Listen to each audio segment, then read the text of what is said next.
Tim was very proud of having this mountain. He loved to tell people that he bought a mountain for Marcia. He loved telling people that, and it sounded so grand and very romantic. We even put a little mountaintop dream house on top of our wedding cake. But there was no house. The property was steep and rocky and all but impossible to drive into. No water or electricity. Just a place to park our camper for a night or two to escape our busy lives 3 hours away in Washington, D.C. Well, 6 years later, we graveled the trail so we could drive more easily up to the ridgetop, and then we built a small house there. During spring weekends, I began spending time quietly in the woods. I was intrigued by the beautiful bird song. I began paying attention to the wildflowers just pushing themselves up through the brown leaf duct. And then when the professional botanists visited and were intrigued by what they saw and told me where to look for really rare things, I made an astounding botanical discovery of my own.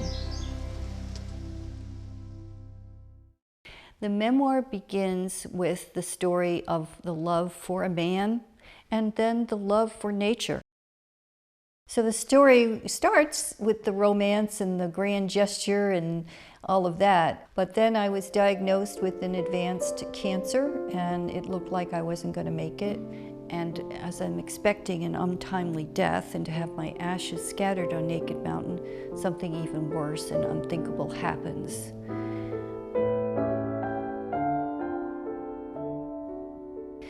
When I was in my deepest despair, I had the memory that life had once been grand. It had been romantic.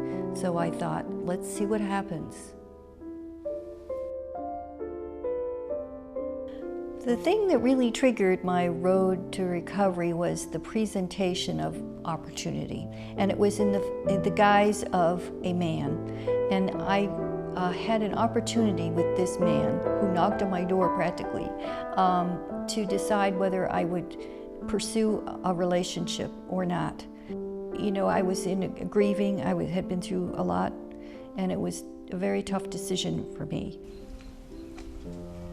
And I looked for help in books, to experts that I knew, and I also sought out a grieving group, helping recently widowed people to get through a year of grief.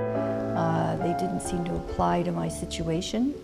And I just said, I just can't look to these sources. I'm going to have to figure this out myself. What I learned from Naked Mountain is that in nature, beauty is not mere decoration. Whether it's a flower that opens its beautiful interiors to its pollinators, it may be very beautiful and very fragrant, but it's really a survival mechanism. It's using opportunity. And that's true for trees that stretch out their limbs to the sun,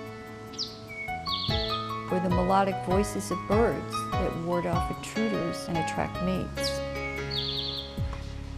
So I took a lesson from nature that you seize opportunity, and that's how you get the beauty of your life back again.